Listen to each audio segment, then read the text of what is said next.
কেউ জন্মের পরে রাজপ্রাসাদ পায়, আবার কেউ রোদে পুড়ে বৃষ্টিতে ভিজে কাঁচের চাক পায়।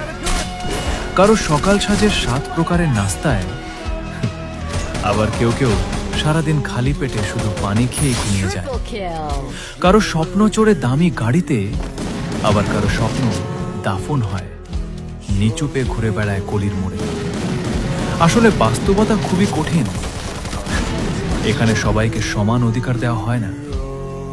কারো কারো স্বপ্ন পূরণ হয় শীতল বাতাসে, আবার কেউ কেউ সেই স্বপ্ন ছুঁতে গিয়েই পড়ে যায় ধুলোমাটির রোদে। আসলে চোখ বন্ধ করলে স্বপ্ন পূরণ হয় না। স্বপ্ন পূরণ করতে গেলে চোখের জল মেনে নিতে হয়, কাঁধে বোঝা নিতে হয়, 1000 বার পড়ে গিয়েও আবার উঠে দাঁড়াতে হয়। কারণ সবাই তো আর রাজপ্রাসাদে জন্মায় না।